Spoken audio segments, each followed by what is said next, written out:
ಮಾಡಬೇಡಿ. ಹೊರಡು ನನ್ನ ಮನೆ ಬಿಟ್ಟು. ನನ್ನ ವಸ್ತುಗಳನ್ನ ಆಚೆ ಎಸೆಬೇಡಿ. ನಿಮ್ಮ ಕೈ ಮುಗಿತೀನಿ ಅತ್ಗೆ. ನೋಡು ನಿರ್ಮಲ, ಇನ್ನು ನನ್ನಿಂದ ಇದನ್ನೆಲ್ಲ ತಡ್ಕೊಳಕ್ ಆಗಲ್ಲ.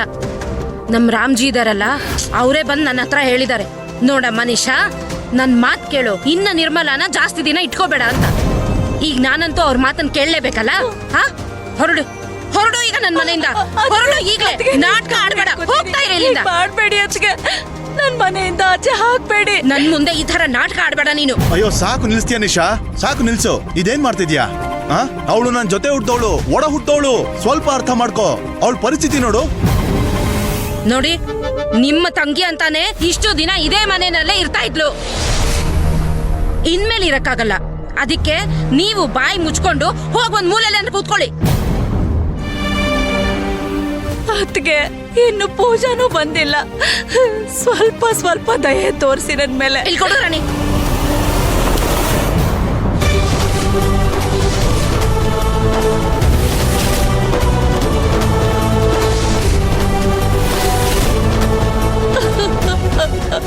ಬಂದ್ಯಾ? ಎಲ್ಲಿದ್ದಿ ರಾತ್ರಿ ಎಲ್ಲ? ಹೇಳು. ಅರೆ ಮಹಾರಾಣಿ, ರಾತ್ರಿ ಎಲ್ಲ ನೀನು ನಿನ್ ಪ್ರಜೆಗಳನ್ನ ವಿಚಾರಿಸ್ಕೊಳಕ್ ಹೋಗಿದ್ಯಾ? ಅನಿಷ್ಟ, ನಿನ್ ತಲೆ ಮೇಲಂತೂ ಕಳಂಕ ಹೊತ್ಕೊಂಡ್ ಬಂದಿದ್ಯಾ. ಈಗ ನಮ್ಮ ಮರ್ಯಾದೆನೂ ಕಳೆದು ಬಿಟ್ಟೆ. ಅದ್ಕೆ ಎಲ್ಲಿ ಹೋಗಿದ್ದೆ ಹೇಳು. ಅತ್ತೆ, ನಾನು ನನ್ನ ಗಂಡನ ಮನೆಯಲ್ಲಿದ್ದೆ. ನಾನು ಆ ಬಂಗ್ಲೆನಲ್ಲೇ ಇದ್ದೆ. ನಾನಲ್ಲಿ ಕೆಲಸ ಮಾಡಕ್ ಹೋಗಿದ್ದೆ. ಮತ್ತೆ ನೀವು? ಯಾವ ಗಂಡ? ತನ್ನ ಮನೆಯವ್ರ ಮುಂದೆ ಎಲ್ಲ ನಿನ್ನ ಹೆಂಡತಿನೇ ಅಲ್ಲ ಅಂತ ಮನೆಯಿಂದ ಆಚೆ ಹಾಕ್ದ? ಅವನ ಬಗ್ಗೆ ಮಾತಾಡ್ತಾ ಇದೀಯಾ?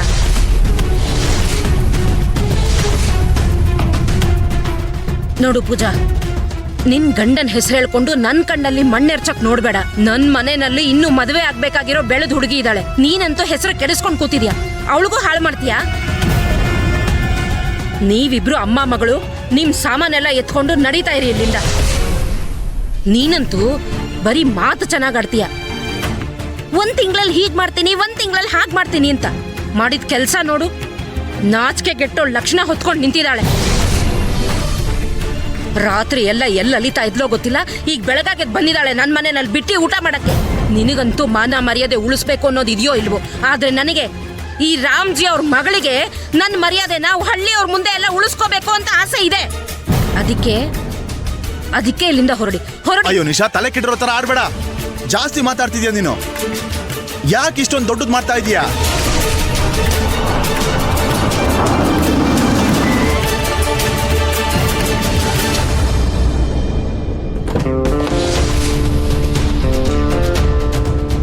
ಅಡಿ ಅಂದ್ರೆ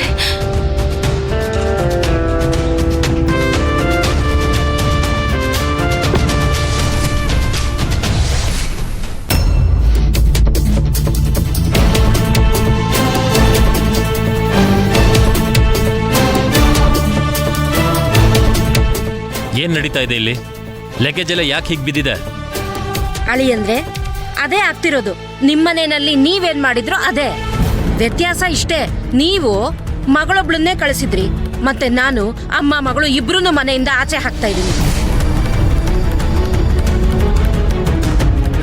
ನೀವ್ ಇವ್ರಿಬ್ರನ್ನ ಇಟ್ಕೊಳಕ್ ಆಗದೆ ಹೋದ್ರೆ ನಾನ್ ಯಾಕೆ ಇವ್ರಿಬ್ರು ಜವಾಬ್ದಾರಿ ತಗೊಳ್ಳಿ? ಹಾ, ಹೇಳಿ ನನಗೆ. ಹಾ,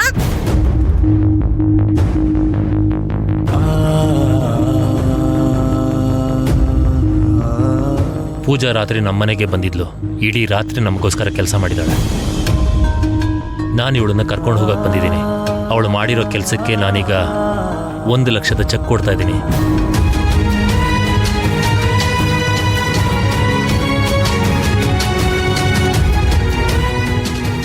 ಆದ್ರೆ ಅಳಿ ಅಂದ್ರೆ ಇದನ್ನ ನಾವ್ ಹೇಗ್ ತಗೊಳಕ್ಕಾಗತ್ತೆ? ಇದು ಈ ಆರ್ಡರ್ ನಮಗೆ ಪೂಜೆನಿಂದ ಸಿಕ್ಕಿರೋದು. ಅವಳ ಹಕ್ಕಿನ ದುಡ್ಡು ಫ್ರೀಯಾಗಿ ಕೊಡ್ತಾ ಇಲ್ಲ. ಆದ್ರೆ ಗಗನ್ ಸರ್, ನಾನು ಸಹಾಯ ಮಾಡಬೇಕು ಅಂತ ಅಷ್ಟೇ ಮಾಡಿದ್ದು, ದುಡ್ಡುಗೋಸ್ಕರ ಅಲ್ಲ. ಕಾರಣ ಏನಾಗಿದ್ರೂ ಪರವಾಗಿಲ್ಲ ಪೂಜಾ, ನೀನು ಕಷ್ಟಪಟ್ಟಿದೀಯ. ಕಷ್ಟಪಟ್ಟವ್ರಿಗೆ ಹಣ ಸಿಗ್ಲೇಬೇಕಲ್ವಾ? ನಿನ್ನ ತಾಯಿ ಈ ಹಣನ ತಗೊಳ್ಳಿ ಬಿಡು. ಈ ಹಣದಿಂದ ತುಂಬಾ ಗೌರವಯುತವಾಗಿ ಬಾಳಿ. ಬೇಡ ಅಳಿ ಅಂದ್ರೆ. ತಗೊಳ್ಳಿ, ನಿಮ್ಗಿನ್ನ ಯಾರ ಕರುಣೆಯ ಅವಶ್ಯಕತೆನೂ ಇಲ್ಲ.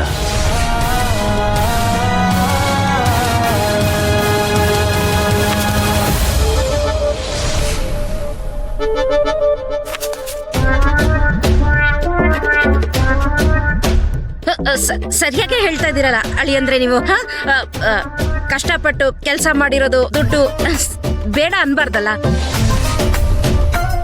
ನಿಮ್ ಮಾತು ಕೇಳಿ ನನ್ಗೆ ಎಷ್ಟು ಖುಷಿ ಆಗ್ತಾ ಇದೆ, ಎಷ್ಟು ಖುಷಿ ಆಗ್ತಿದೆ ಅಂದ್ರೆ ನಂಗೆ ನಮ್ ಮುದ್ದು ನಮ್ ಪೂಜಾನ ನಿಮ್ ಜೊತೆ ನಿಮ್ಮನೆ ಕರ್ಕೊಂಡು ಹೋಗ್ತಾ ಇದ್ದೀರಾ.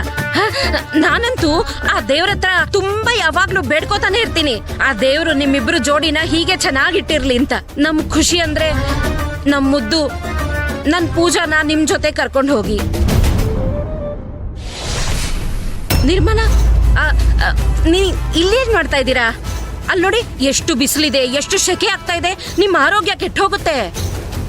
ರಾಣಿ, ಒಂದ್ ಕೆಲ್ಸ ಮಾಡು, ಅತ್ತೆನ ಮನೆ ಒಳಗಡೆ ಕರ್ಕೊಂಡು ಹೋಗು, ಆಮೇಲೆ ಬಂದು ಈ ಸಾಮಾನೆಲ್ಲ ಒಂಚೂರು ಒಳಗಡೆ ಇಟ್ಬಿಡು.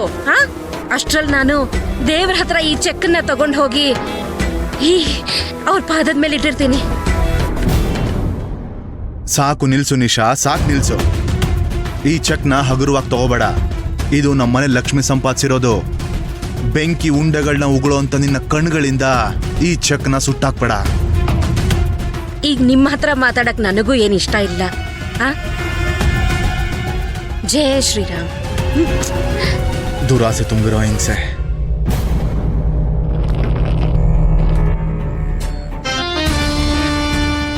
ಎಲ್ಲ ಹಾಳಾಗ್ ಹೋದ ಈ ಗಗನ್. ಏನಾದ್ರೂ ಉಲ್ಟಾ ಪಲ್ಟಾ ಕೆಲಸ ಮಾಡ್ದಿದ್ರೆ ಸಾಕು. ಸ್ಮಾಲ್ ನಮ್ಮವ್ರೆ, ಚಿಕ್ಕ ಬಾಯಲ್ಲಿ ದೊಡ್ಡ ಮಾತು. ಅವ್ರು ಒಂದ್ ವೇಳೆ ಪೂಜಾನ್ ಕರ್ಕೊಂಡ್ ಬರೋದಕ್ ಹೋಗಿದ್ರೆ